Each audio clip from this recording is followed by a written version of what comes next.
Hello guys, welcome to DevOps Gyan. हम continue कर रहे हैं हमारा डेवऑप्स सीरीज़ और साथ में ही हम कंटिन्यू कर रहे हैं हमारी लिनक्स सीरीज़ में। सो गाइस, लास्ट सेशन में हमने मेनली पढ़ा था कुछ नेटवर्किंग के कॉन्सेप्ट को, जैसे what is IP, what is port number, networking real में होता क्या है, एंड इससे भी रिलेटेड खूब सारे हमने नेटवर्क रिलेटेड चीज़ें देखी थी। सो अगर आपने वो लेक्चर अभी तक नहीं देखा तो you can find the link in the description and you can watch it, because जैसे आप उसको देख लोगे उसके बाद में इस पे आना, क्योंकि एक बार आप उसको देख लोगे तब आपको जैसे ही नेटवर्किंग के कॉन्सेप्ट अच्छी तरह आ जाएंगे, उसके बाद में अगर आप इनको देखते हो, इन कमांड्स को जो आज मैं डिस्कस करने वाला हूँ उनको देखते हो तो आपको बेटर समझ में आएगा। एंड गाइस, सो आज हमारा मेन मोटो है कि हम कुछ नेटवर्किंग रिलेटेड कमांड्स को देखेंगे। और एक बार जैसे हम कुछ नेटवर्किंग रिलेटेड कमांड्स को देख लेंगे, उसके बाद में जैसे लास्ट लेक्चर में लास्ट टू लास्ट लेक्चर में मैंने कुछ यूज़र के कॉन्सेप्ट बता रहा था, यूज़र इन लिनक्स, वो मैं बता नहीं पाया था टाइम ज़्यादा होने के कारण। सो उसको हम आज इस लेक्चर में कंप्लीट करेंगे। So guys, let's start the video.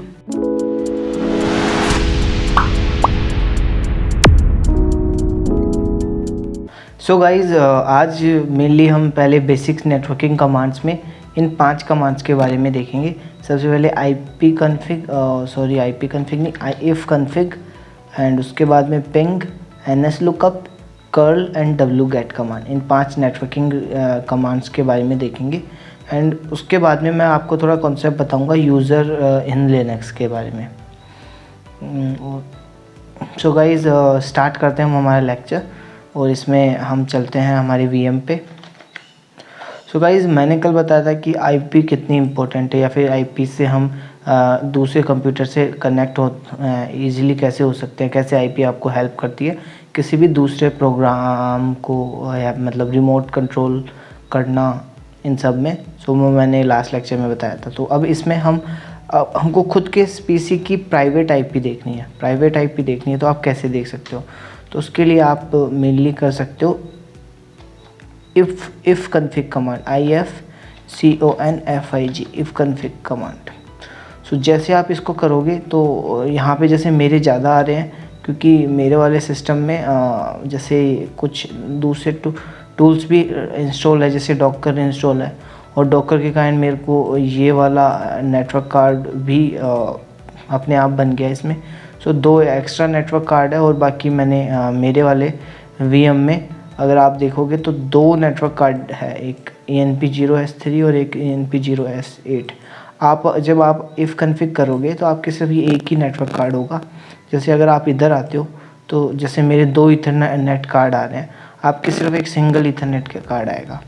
सो उसकी आईपी भी एक सिंगल होगी। जैसे मेरी वाली की अभी ये IPv6 में बता रहा है, ये आपको मैं वो IPv4 इस तरह की कुछ आईपी बताएगा। तो गाइज, जैसे अभी मेरा इंटरनेट ऑफ है तो ये मेरे को IPv6 दे रहा है। अब मैं जैसे ही इसको ऑन कर लूँगा और फिर मैं रिफ़्रेश करता हूँ, क्लियर करके, CLER क्लियर करके वापस से इफ़ कन्फिग करता हूँ, तो इस बार मेरी आईपी चेंज हो जाएगी। जैसे अभी भी IPv6 ही दे रहा है, IPv4 नहीं दे रहा। लेट मी चेक कि मेरा इंटरनेट कनेक्शन सही चल रहा है। सो पिंग गूगल, जैसे देखो अभी मैं इंटरनेट को पिंग नहीं कर पाया, इसका मतलब मेरा इंटरनेट अभी चालू नहीं है। सो मेरे को मेरा कनेक्शन चेक करना है। ओके, अभी मेरा इंटरनेट कनेक्शन चालू नहीं है। सो गाइज़, मैं 1 सेकंड के लिए वीडियो पॉज कर रहा हूँ और मैं मेरा इंटरनेट कनेक्शन ऑन करता हूँ। सो गाइज़, जैसे अब मैंने मेरा इंटरनेट ऑन कर लिया है। अब यहाँ पे जैसे पहले कुछ जो सिंबल आ रहे थे वो नहीं आ रहे, तो आप देख सकते हो। अगर मैं अब गूगल को पिंग करता हूँ, पिंग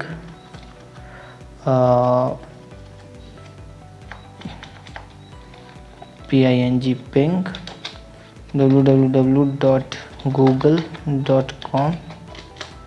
सो अभी भी ये पिंग नहीं कर रहा, देखना पड़ेगा क्यों नहीं कर रहा। सो अभी मेरी वापस से ये इंटरनेट कनेक्शन ऑफ था, मैंने इसको ऑन कर दिया और सेकंड वाले को भी ऑन कर दिया। सो मेनली मेरे दोनों कनेक्शन ऑन हो गए। Let me try now ping Google, still now is working.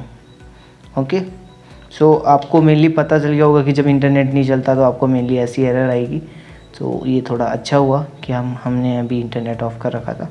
सो मैं क्लियर करता हूँ और अब मैं इफ़ कन्फिग करता हूँ। इफ़ कन्फिग तो मेरे को अभी मेरी पब्लिक आईपी मिल जाएगी, मेरी प्राइवेट आईपी मिल जाएगी इस सिस्टम की।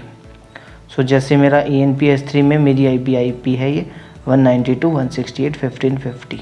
ओके, एंड सेकंड की अभी भी मेरे को ये दिखा रहा है क्योंकि ये इंटरनेट से कनेक्टेड नहीं है। ये मैंने इसको अलग सेटिंग कर रखी है। जैसे आप डिवाइसेस में जाके और यहाँ पे नेटवर्क कार्ड देखोगे तो जैसे मैं एक बार नेटवर्क सेटिंग ऑन करता हूँ तो जैसे ये वाला मेरा इंटरनेट से कनेक्टेड है क्योंकि ये ब्रिज अडेप्टर रखा है, और ये वाला भी ब्रिज अडेप्टर है, लेकिन मैंने इसको इंटरनेट से कनेक्ट नहीं कर रखा क्योंकि इंटरनेट से पर्टिकुलर ये ड्यूअल बैंड वायरलेस ये वाला ही कनेक्टेड है। ये दूसरा मैंने ये इंटरनेट ईथरनेट कनेक्शन लगा रखा है, ये इंटरनेट को सपोर्ट नहीं करता। तो मेनली इसलिए फर्स्ट वाला इंटरनेट से कनेक्टेड है और ये वाला नहीं है। सो गाइज़ आपके इतना नहीं आएगा, आपके सिर्फ एक ही कार्ड होगा ENP0S3 और उसके आपके डायरेक्टली जैसे इंटरनेट से कनेक्ट होगा तो आपको डायरेक्टली आपकी आईपी शो हो जाएगी। तो गाइज़ ये था आईपी कन्फिग का। अब अगर आपको आईपी कन्फिग के बारे में और जानना है तो आप मैनुअल मैन लिख के, मैन मतलब मैनुअल, फिर आप इफ़ कन्फिग लिख सकते हो। गाइज़ एक बार मैं वापस से रिपीट करता हूँ, इफ़ कन्फिग होता है लिनक्स में, और पी से पैरेट आईपी है ना, तो आईपी होता है मेनली आपको कमांड लाइन के लिए। जैसे मैं इफ़ कन्फिग यहाँ पे करूँगा और अगर मैं जैसे CMD खोलता हूँ तो वहाँ पे मैं मेनली आईपी कन्फिग लिखूँगा, आईपी कन्फिग, उससे मेरे को मेरी आईपी मिलेगी। जैसे यहाँ पे मेरी आईपी 192 ये आ गई, अलग अलग आईपीज़ दिखा रही है, तो ये मेनली मैंने आईपी कन्फिग यूज किया है, आईपी। और लिनक्स में होता है ifconfig, IF config. Okay, so अगर मैं मैनुअल देखता हूँ इफ़ कन्फिग का तो ये बताता है कन्फिगर नेटवर्क इंटरफेस, और इसमें खूब सारे ऑप्शन आपको भी मिल जाएंगे। जैसे -A मतलब डिस्प्ले ऑल इंटरफेसेस, -S मतलब display a short list like net state, -I ये कमांड की तरह बता रहा है, और -V कुछ वर्बोस कर देता है, ज़्यादा इन्फॉर्मेशन बताता है। अगर आपको यहाँ से इसको ऑन या ऑफ़ करना है तो आप अप और डाउन भी यूज कर सकते हो। जैसे अभी मैं कमांड बताता हूँ, रुको। इसके अलावा ये कुछ कमांड्स हैं, network mask, address, del tunnel, IRQ adder, ऐसे खूब सारी चीज़ें हैं जो आपको जैसे जैसे नेटवर्किंग के ज़्यादा कॉन्सेप्ट आते हैं, जैसे ये नेट मास्क क्या होता है, ये अगर आपको पता है नेटवर्किंग में तब आप कर सकते हो। जैसे अभी तक मैंने नेट मास्क और ब्रॉडकास्ट के बारे में नहीं बताया, जो आगे जब हम AWS सीरीज़ करेंगे तब बताऊंगा। सो ऐसा कुछ भी नहीं है जो अभी बताने लायक हो इसमें। सो आप मेनली जो होगा मैं अभी बता देता हूँ। मेनली ये अप और डाउन ये थोड़ा सा आप अभी यूज कर सकते हो, एंड बस यही था, अप एंड डाउन। सो जैसे मैं इसको अभी क्विट कर देता हूँ और मैं मेरे को अभी जैसे मैं अभी इफ़ कन्फिग करता हूँ तो अभी ये सारी आईपी आ रही है, एक साथ इतनी सारी आईपी आ रही है। मेरे को सिर्फ मान लो ENP0S3 की ही देखनी है, तो उसके लिए मैं कर सकता हूँ, एक बार मैं क्लियर करके इफ़ कन्फिग, और मैं नेटवर्क कार्ड का नाम लिख देता हूँ, जैसे ENP0S3 ये नेटवर्क कार्ड का नाम था, और एंटर करूँगा तो उन्होंने सारे कार्ड नहीं दिखाए, एक पर्टिकुलर जो भी आपको कार्ड देखना था, नेटवर्क कार्ड के बारे में देखना था, वो पर्टिकुलर दिखा दिया। तो आप ये भी कर सकते हो इफ़ कन्फिग, उसके बाद में उसका नेटवर्क कार्ड के बारे में। अब जैसे मैं इफ़ कन्फिग करके अप करता, अब जैसे ये अभी अप है, मैं इसको डाउन करता हूँ, DOWN डाउन, तो डाउन कर दिया। तो अब आप यहाँ पे देखोगे आपका कनेक्शन है ये डाउन हो गया। डाउन मतलब पहले जैसे ये वाला इसमें क्या आ रहा है, ये अभी मतलब ऑफ हो गया, ठीक है। वापस से देख लो, यहाँ पे वो शो भी नहीं कर रहा क्योंकि वो ऑफ़ हो गया यहाँ पे। और अगर मेरे को इसको वापस ऑन करना है तो मैं इसको अप कर दूँगा, यूपी अप। ये कमांड होती है आपको नेटवर्क कार्ड को ऑन चालू और बंद करने की, इंटरनेट को। सो जैसे अब मैंने इसको ऑन कर दिया तो ये कनेक्शन शो हो रहा है कि ये कनेक्टेड है, टर्न ऑफ करना है, ठीक है। सो जैसे अगर मैं इसको डाउन अप कर रखा है वैसे, अब मैं इसको डाउन कर देता हूँ, ठीक है। इसके बाद में मैं कुछ भी कनेक्शन देखता हूँ, जैसे पिंग गूगल करता हूँ तो देखो गूगल सर्विस नहीं शो हो रही। और जैसे मैं इसको अप कर दूँगा और अप करने के बाद में मैं गूगल को पिंग करूँगा तो ये गूगल को पिंग कर रहा है। तो मेनली जो मैंने अभी ये बंद हो गया, ठीक है। तो जो मेनली मैं यहाँ पे यहाँ पे आके मैं ये कनेक्ट और टर्न ऑफ कर रहा हूँ, वो आप अगर इससे करना चाहते हो तो आप ये कमांड यूज कर सकते हो, if config and network card up और डाउन से। अप मतलब चालू, मतलब ऑन करो, और डाउन मतलब इसको ऑफ़ कर दो। सो आपको थोड़ा बहुत इसमें समझ में आया होगा। इसके अलावा जैसे मैं IP config if config -s करता हूँ तो ये सारी के बारे में के बारे में शॉर्ट में बता दिया इन्होंने। जैसे ये ENP0S3 इसको शॉर्ट लाइन में बता दिया इसके बारे में, नेटवर्क कार्ड के बारे में। जैसे इसमें अगर अभी अपन को IP नहीं बताई, तो आपको IP देखना है तो मेनली आप नॉर्मल ही यूज कर सकते हो। इससे कुछ आपको आप कुछ निकाल नहीं पाओगे इससे कुछ आउटपुट, ठीक है। सो आपको मेरे हिसाब से थोड़ा बहुत समझ में आएगा इफ़ कन्फिग के बारे में। इफ़ कन्फिग मेनली आपको वाईफाई या फिर आपके नेटवर्क कार्ड को कंट्रोल करने में काम आता है। आप इससे IP भी देख सकते हो। बाकी और भी कमांड होती है, जैसे IPADR आई थिंक ये। तो IP एक सेकेंड, IP एड्रेस का होता है सर ADDR IP। हाँ, यहाँ पे मेनली पता चल जाएगा। जैसे अगर आपको पता कभी याद नहीं होता कि कौन कौन सी कमांड होती है, तो एक बार मैं इसको क्लियर कर देता हूँ।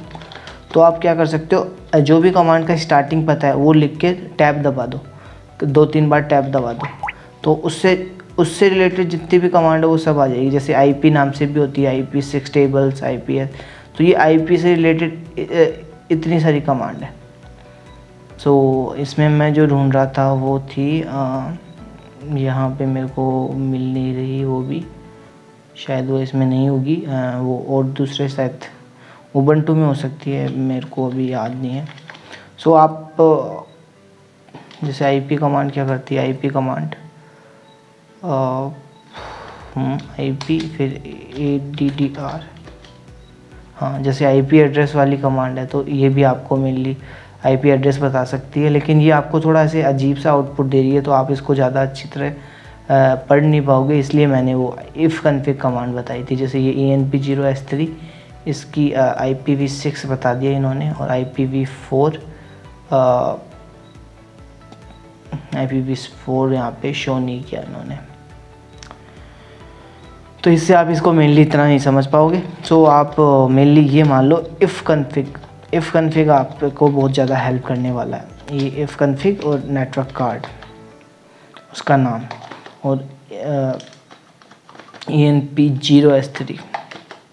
सो आप उससे आपकी IP पता कर सकते हो। ओके गाइस, सो ये मेनली है अपने पास। तो आपको इफ़ कन्फिग के बारे में पता चल गया। सेकंड, पिंग कमांड जैसे मैंने विंडोज़ में समझाई थी, सेम वही काम में आती है। पिंग कमांड क्या करेगी, 2 सर्वर के बीच में कनेक्टिविटी इस्टेब्लिश करके ये चेक करती है कि क्या वो एक दूसरे को से कनेक्ट हो सकते हैं या नहीं। जैसे मैं अभी गूगल को पिंग करता हूँ, पिंग गूगल GOGLE, तो ये गूगल को पिंग कर पा रहा है, मतलब मैं इसको गूगल खोल सकता हूँ। जैसे मेरे को अगर अभी गूगल खोलना है तो मैं एक कमांड लगा देता हूँ, जैसे फायरफॉक्स, फिर उसके आगे मैं लिख देता हूँ मेरे को क्या खोलना है, जैसे www.google.com में लिख देता हूँ, तो ये google.com फायरफॉक्स में खुल जाएगा।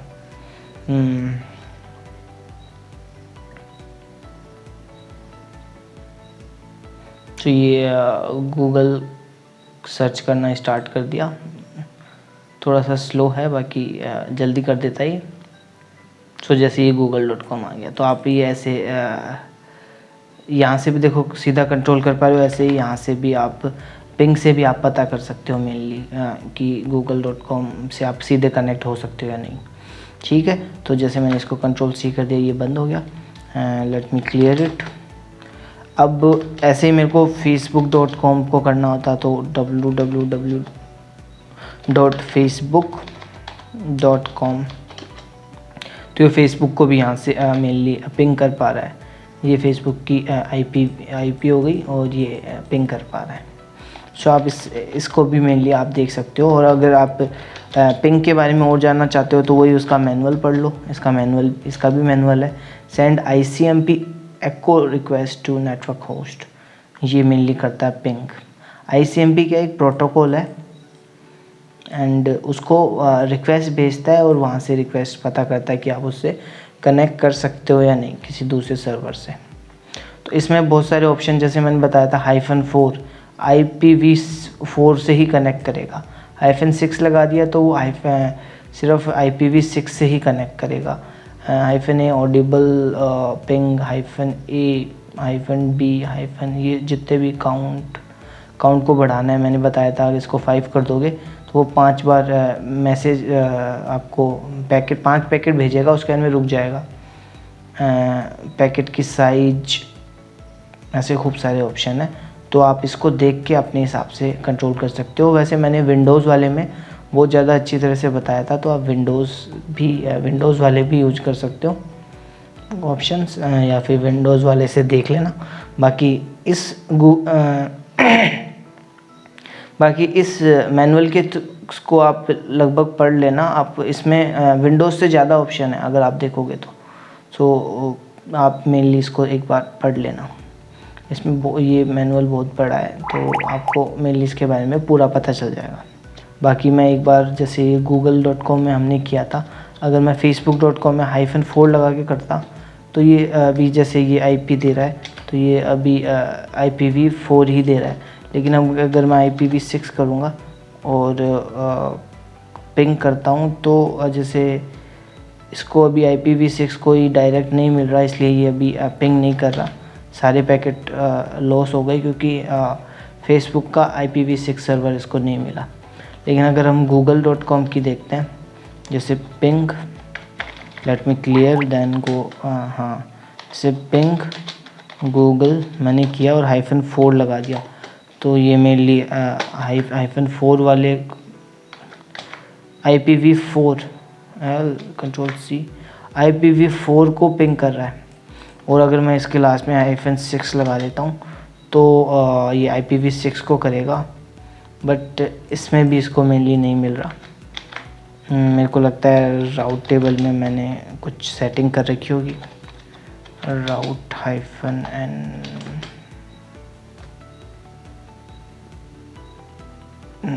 चलो लीव करते हैं, कोई नहीं। सो आप मेनली समझ गए होंगे, पिंग कमांड से आप कनेक्शन चेक कर सकते हो। बाकी थर्ड चलते हैं NSLOOKUP से। NSLOOKUP सेम विंडोज़ वाला ही है, इसका भी आप पहले मैनुअल खोल लो। NSLOOKUP तो ये बता देगा क्वेरी इंटरनेट नेम सर्वर से आप IP पता करने के लिए आप मेनली इसका यूज कर सकते हो। और इसमें भी कुछ ऑप्शन हैं, जैसे रूट, फिंगर, LS, नोट, ये जो भी इसमें ऑप्शंस आ रहे हैं आप इनमें ये यूज़ कर सकते हो। इसको आप और डिटेल में पढ़ सकते हो इस डॉक्यूमेंट से। जैसे मैं अभी मेनली बता देता हूँ, जैसे NSLOOKUP करना है आपको गूगल को, तो आप NSLOOKUP गूगल करके देखोगे तो जैसे ये इसने NSLOOKUP किया और आपको IP एड्रेस दे दिया गूगल का। अगर आप जैसे मैं इसको फायरफॉक्स करके अगर मैं ये देखता हूँ 142.250.77.78 इस एड्रेस को देखता हूँ, ये इसका IPv6 बता दिया। देखो ये IPv6 एड्रेस बता दिया, ये IPv4 एड्रेस बता दिया इसका। तो अगर मैं इस पे जाता हूँ फायरफॉक्स,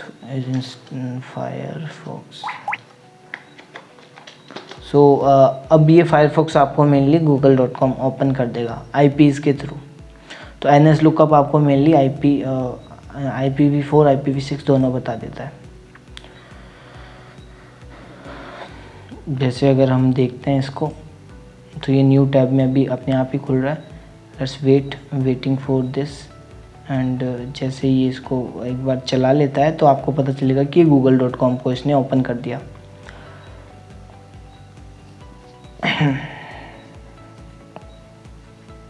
तो देखो जैसे ये google.com ही खुला है। ठीक है गाइस, सो आप मेनली इससे पता कर सकते हो। अब मैंने इसको बंद कर दिया, Ctrl+C कर देता हूँ एंड देन क्लियर। सो आपको मेनली इनके बारे में भी पता चल गया होगा, NS लुकअप के बारे में। बाकी विंडोज़ वाले में भी मैंने NS लुकअप के बारे में बताया। अब ये दो कमांड थोड़ी न्यू आ गई, कर्ल एंड wget। सो सबसे पहले कर्ल के बारे में देखते हैं। कर्ल क्या करता है, आपको किसी भी वेब पेज को डाउनलोड करने के काम में आता है, या फिर किसी भी अगर आपको CLI से किसी का आउटपुट देखना है। जैसे मैं करता हूँ CURL कर्ल google.com, गूगल मैं तो शॉर्ट फॉर्म में लिख देता हूँ गूगल। अगर मैं ये करता हूँ तो ये क्या करेगा कि कर्ल करेगा गूगल पेज को। जैसे ये भी इसको मान नहीं रहा तो मैं करता हूँ https://www.google.com। मैंने पूरा URL लिख दिया, फुल क्वालिफाइड डोमेन नेम लिख दिया। अब मैं इसको कर्ल करता हूँ तो इसने क्या किया, उस पेज को डाउनलोड कर दिया, गूगल के पेज का कोड डाउनलोड कर दिया। जैसे मैं इसको शो करने के लिए ये काम करते हैं, मैं फायरफॉक्स खोल लेता हूँ एक बार क्लियर करके। Clear Firefox, let me do this like this, Firefox. And मैं इसके आगे एंड लगा रहा हूँ, याद है ना, बैकग्राउंड में चलाने के लिए हम ये यूज़ करते हैं। सो मैं इसके आगे ये लगा रहा हूँ ताकि हम आगे भी इस टर्मिनल को यूज़ कर पाएँ। तो एक बार जब तक ये google.com खुलता है जब तक का वेट कर लेते हैं। सो गाइस जैसे ये google.com खुल गया, मैं इसको इंस्पेक्ट करता हूँ। इंस्पेक्ट के बारे में पता होगा, इंस्पेक्ट एलिमेंट कर सकते हैं हम इसको, जिससे आपको इसका कोड पता चल जाता है। सो जैसे मैं इसको खोलता हूँ तो ये जो कोड है वही कोड कर्ल आपको डाउनलोड करने में हेल्प करता है। जैसे ये मैंने इसको खोल दिया तो ये स्टार्ट में क्या लिखा है, iDoctype HTML आइटम स्कोप, ऐसे ही ये स्टार्ट हो रहा है। सेम अगर आप वो कर्ल कमांड यूज करोगे, मैंने ये किया, और आप टॉप में जाओ तो आप एक इसका फॉर्मेट देखोगे। Let me go to the top. ये कुछ ज़्यादा बड़ा आउटपुट है तो मैं एक बार क्लियर करके इसको मैं ले लेता हूँ किसी फाइल में।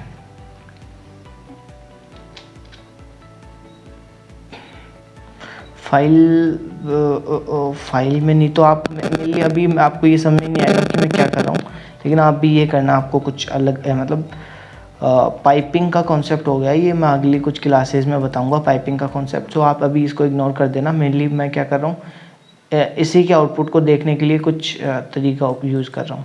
तो मैंने लेस कमांड यूज़ कर ली। सो अब अगर आप देखोगे तो देखो ये स्टार्ट हो रहा है, सेम वो का वही है, iDoctype HTML item scope, HTML item stop. तो ये जो भी जो कोड आया इस पेज को इसने डाउनलोड कर लिया। यही मेनली काम करता है कर्ल आपको किसी भी पेज का आउटपुट देता है। ठीक है, अब जैसे अभी थोड़ा और क्लियर करने के लिए जैसे कर्ल का मैनुअल देखते हैं हम, MANU मैनुअल। सो आप मैन और कर्ल यूज़ करोगे तो आपको उसका मैनुअल खुल जाएगा। अब मैनुअल में आपको ट्रांसफ़र URL में अब देखना है, इसमें कुछ ऑप्शंस होते हैं। जैसे अभी हम चेक करते हैं options, abstract unit, any hyphen and basic, CACRT file and CA path, CERT status. ऐसे खूब सारे ऑप्शन हैं। इनमें से जो भी अपने काम में आने वाला है वो है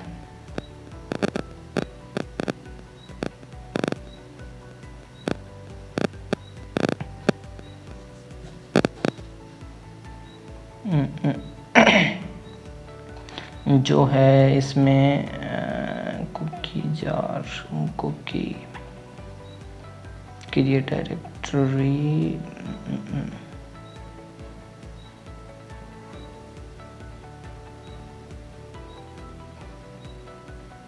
या हाइफन डी ऑप्शन यूज करके देखते हैं एक बार क्या होता है।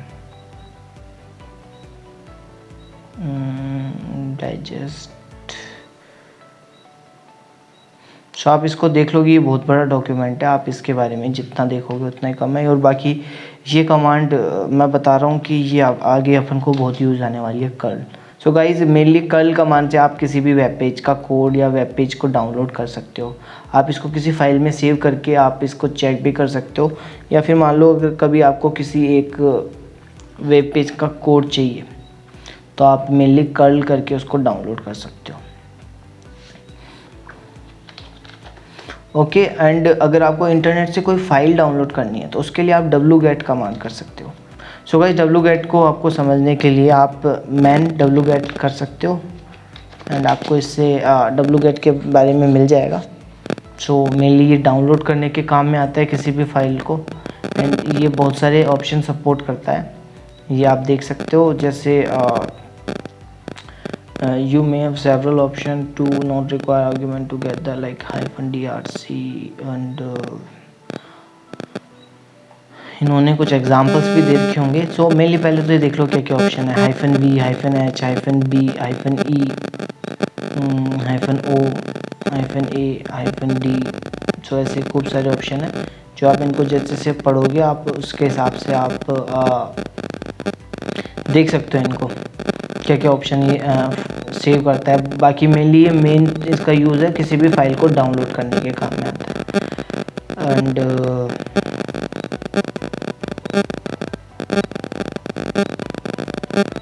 जैसे हम नीचे जाते जा रहे हैं इसमें खूब सारे ऑप्शन आते जा रहे हैं, तो आप इसको मेनली पूरे को पढ़ सकते हो। मेनली हमको मैं देख रहा हूँ कि इसका कुछ एग्जाम्पल है क्या यहाँ पे।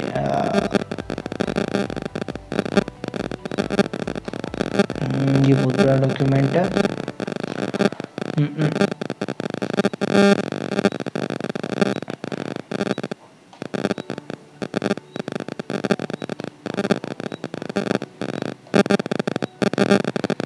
नहीं बता रहा, कोई नहीं।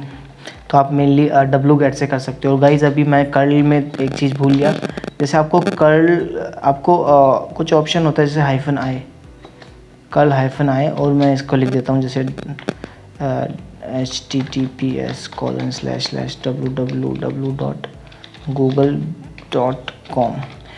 ये कमांड में -i क्या करता है, हेडर ओपन कर देता है और आपको उसकी थोड़ी इन्फॉर्मेशन बताता है। आपने जो पैकेट इससे डाउनलोड किया या कर्ल से आपने इस URL पे गए तो इसका स्टेटस भी बता देता है। जैसे इन्होंने इसके बारे में बताया google.com में कि इसका स्टेटस 200 है। 200 मतलब सक्सेस है।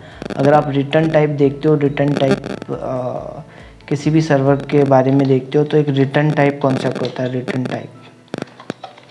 तो अगर रिटर्न टाइप्स के बारे में देखोगे तो 200, 500 से कुछ नंबर्स होते हैं।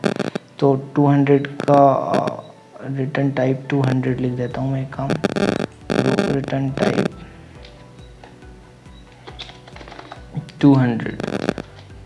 सो आपको इसका मतलब बता देगा रिटर्न टाइप 200 का मतलब क्या होता है। तो HTTP 200 मतलब होता है okay success, status response code indicate that the request has been succeed. तो जब अगर आपका सक्सेसफुली किसी भी HTTP सर्वर से कनेक्शन हो जाता है तो वो एक स्टेटस कोड 200 आता है। 500 मतलब ऐसे खूब सारे तरह के स्टेटस कोड होते हैं मेनली HTTP में मेंशन होगा, देखते हैं अभी। जैसे 200 ओके होता है, ऐसे ही अलग अलग ऑप्शन होते हैं। यहाँ पे नहीं, जैसे ये यहाँ पे बता रखा है 425 मतलब टू अर्ली, 418 मतलब आई एम टी पोट, 403 या 404 तो आपने मेनली देखा ही होगा। 403 मतलब सर्वर आपको एक्सेस नहीं दे रहा, फॉरबिडन है।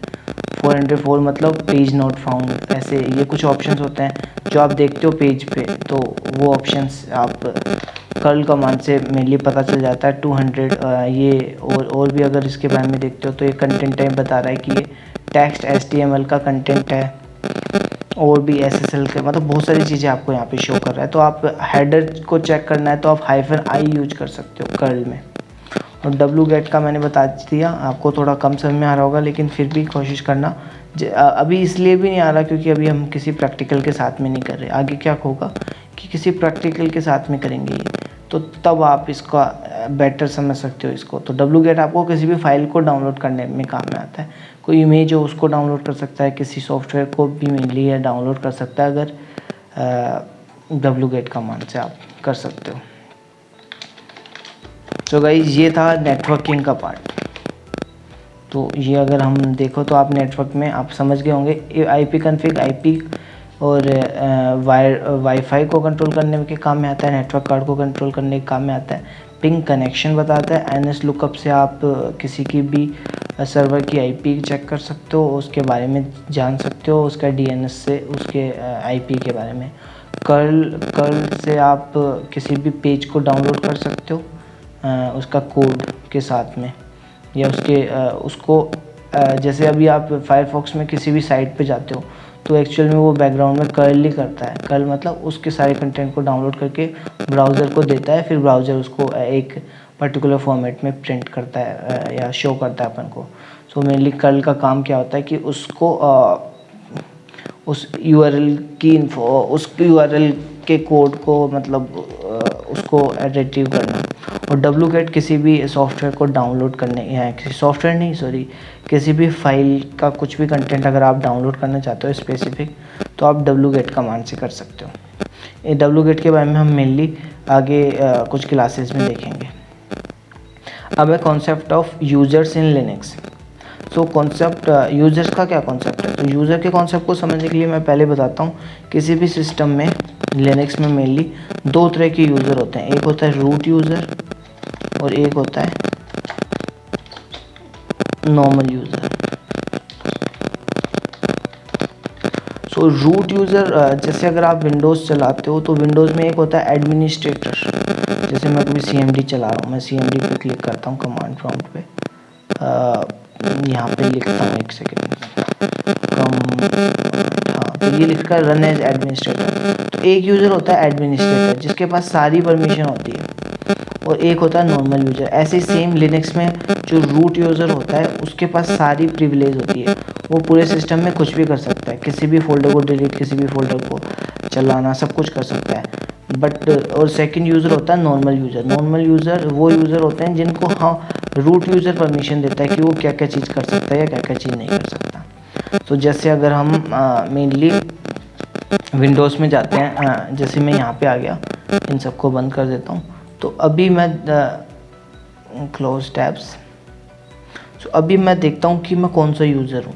तो उसके लिए कमांड होती है who am I, WHO who AMI, सभी एक साथ जुड़ा हुआ है। तो who am I करोगे तो ये आपको बता देगा कि मेनली रूट यूज़र हो। अब ये बैकग्राउंड में ये चल रहा है तो मैं इसको एक बार बंद कर देता हूँ। FG करके मैंने फायरफॉक्स को नो सच कमांड, अच्छा ये डन हो गया, क्लियर। सो वापस से आप who am I कमांड से देख लो, आप यूज़र हो रूट यूज़र। ओके, अब मैं इसमें कुछ भी कर सकता हूँ, यहाँ पे किसी भी फाइल को खोल सकता हूँ। जैसे अभी मैं pwd करता हूँ, pwd करूँगा प्रेजेंट वर्किंग डायरेक्टरी, मैं भी इस फोल्डर में हूँ, /root फोल्डर में हूँ, ठीक है। अब मैं एक काम करता हूँ, इसको मैं लॉग ऑफ करता हूँ, लॉग ऑफ, इससे तो लॉक हो गया, KS, मैं इसको लॉग ऑफ करता हूँ, शट डाउन पे क्लिक करके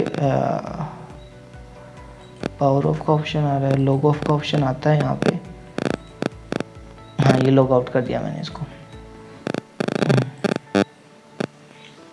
सो मेनली मैं हाँ आ गया। अब ये डेवऑप्स ज्ञान नाम का यूज़र है, ये नॉर्मल यूज़र था, तो मैं इसमें जाता हूँ और इसका पासवर्ड डालता हूँ।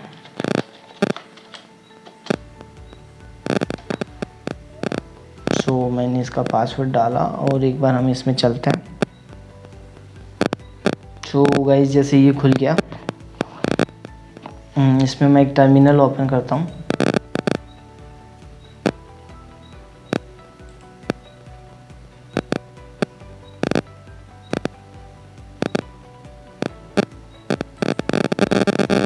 अब इस टर्मिनल ओपन करके मैं ls करता हूँ तो अभी नॉर्मल फोल्डर्स है।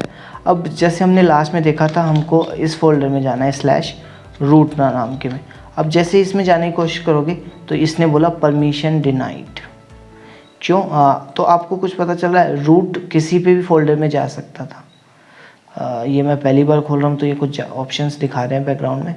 आप इसको अभी नेक्स्ट कर सकते हो क्योंकि ये मैंने पहली बार ऑन किया है तो मेरे लिए ये ऑप्शंस दिखा रहा है। एक और बॉक्स आएगा, इसको मैं क्रॉस कर देता हूँ। ठीक है, सो मेरे लिए परमिशन डिनाइड का ऑप्शन आया। तो ये परमिशन डिनाइड क्यों बता रहा है? क्योंकि सिर्फ रूट ही इसको इनको एक्सेस कर सकता था, बाकी कोई यूज़र नहीं कर सकता। ऐसे ही किसी फाइल जो यूज़र कुछ फाइल होती है, जैसे मैं किसी भी कॉन्फ़िगरेशन फाइल को अभी कंट्रोल करना चाहता हूँ, जैसे ls करके मैं किसी भी फोल्डर को डिलीट करना चाहता हूँ जो किसका हो, जो रूट के, जैसे ls -/ करता हूँ -l/। सो जैसे ये बहुत सारे यूज़र्स की बता रहा है, इन सबको रूट ने बनाया है। यहाँ पे ये रूट लिख रहा है, इसका मतलब रूट ने बनाया। अब मैं ये ak-node नाम की फ़ाइल है, कहाँ पे रखी हुई है? ये / फोल्डर में रखी हुई है, / फोल्डर में। तो मैं ak-node को डिलीट करना चाहता हूँ तो मैं क्या करता हूँ, जैसे rm/ak-node इस नाम के फोल्डर को डिलीट करता हूँ। मैं करूँगा तो कैन नॉट रिमूव ऑप्शन आ रहा है। मान लो मैं rmdir करता हूँ, rf करके -rf करके करता हूँ, इसको डिलीट करता हूँ तो ये डिलीट नहीं कर रहा, परमिशन डिनाइड।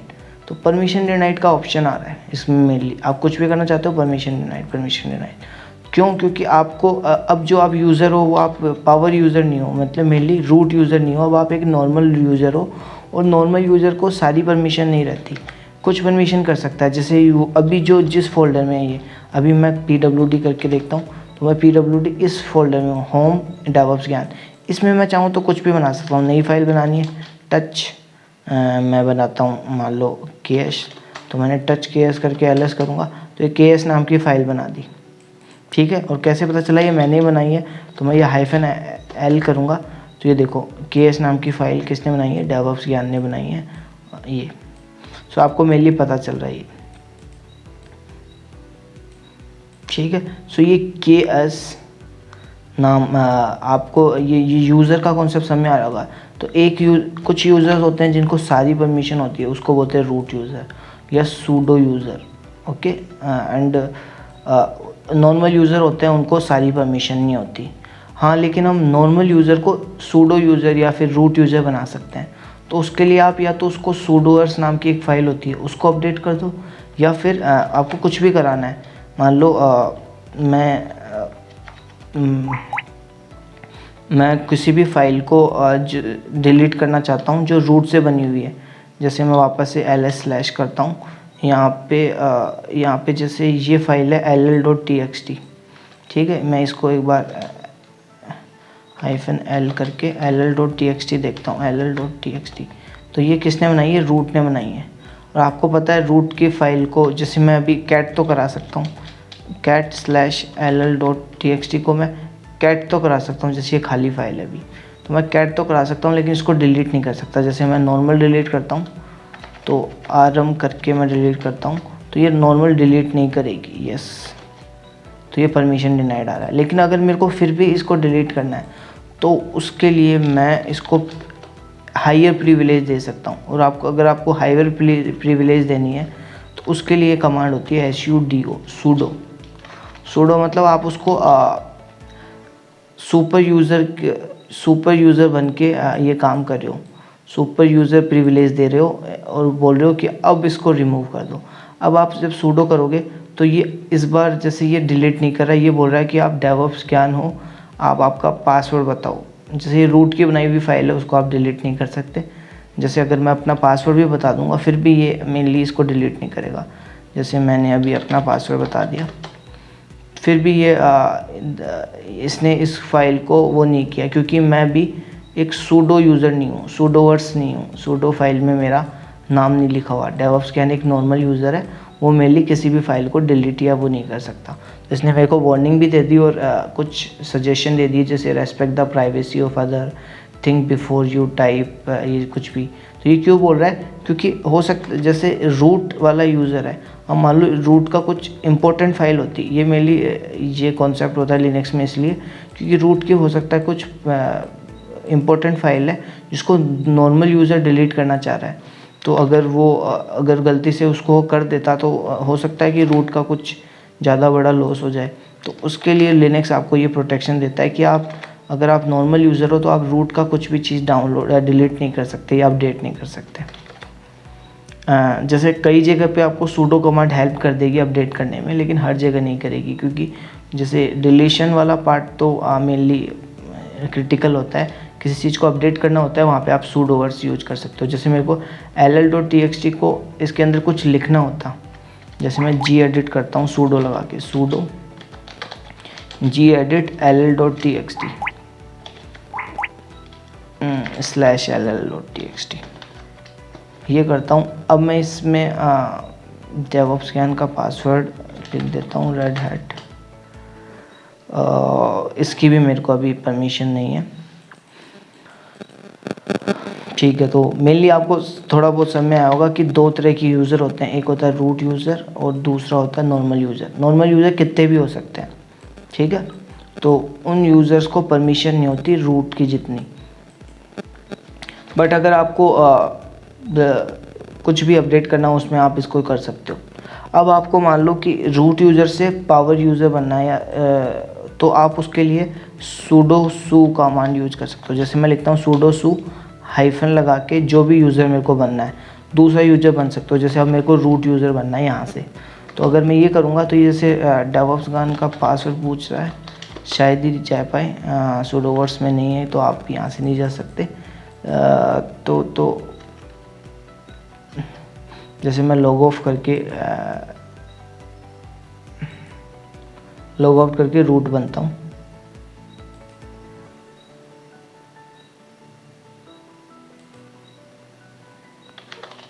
Root password.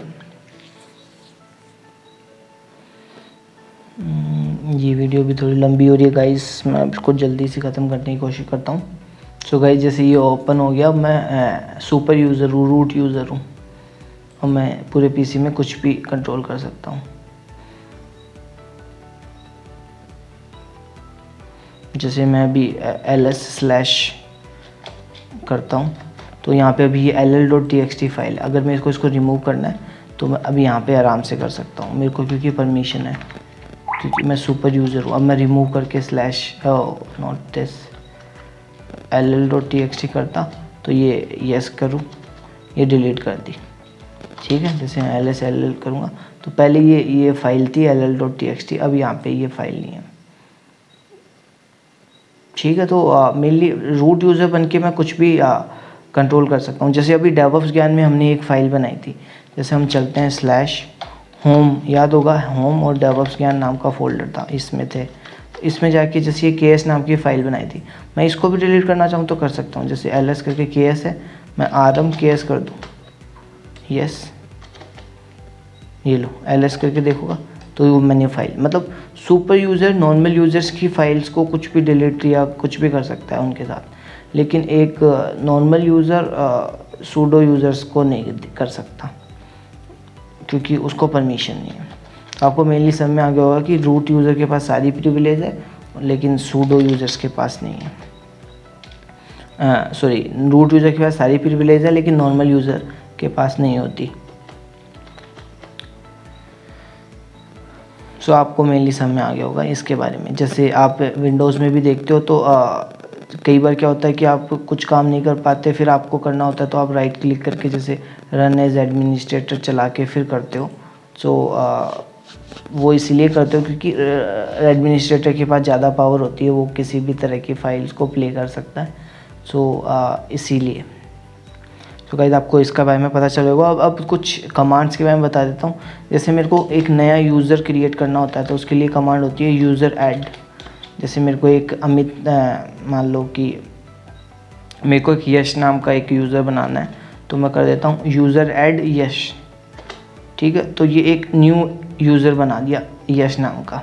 कैसे चेक करूँगा, क्योंकि हर एक यूज़र को एक आईडी प्रोवाइड होती है, यूज़र आईडी। तो जैसे मैं आईडी यूज़र की देखता हूँ, आईडी कमांड है, तो ये बता रहा है कि यस की यूज़र आईडी है 1007, ग्रुप आईडी भी 1007 है। सो ये इन्होंने बता दिया।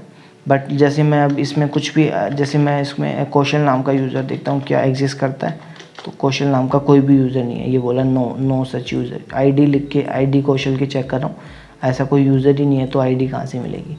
ठीक है, तो मेरे को नया यूज़र बनाना है, तो मैं कौशल नाम का बना सकता हूँ। जैसे यूज़र ऐड कौशल लिखा, तो एक नया यूज़र बन गया। अब मैं आईडी चेक करूँगा तो ये आ गई, कौशल की आईडी है 1008।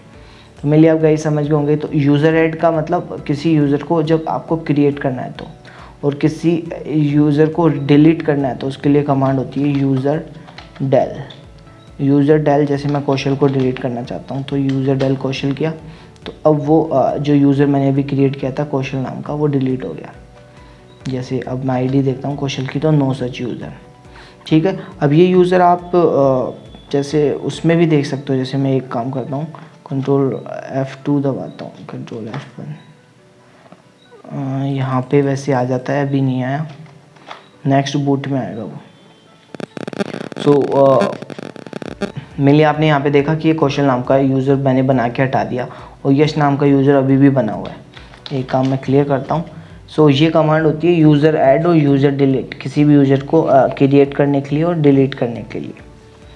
ठीक है, और अगर आपको यूज़र को पासवर्ड देना है तो उसके लिए कमांड होती है पास WD।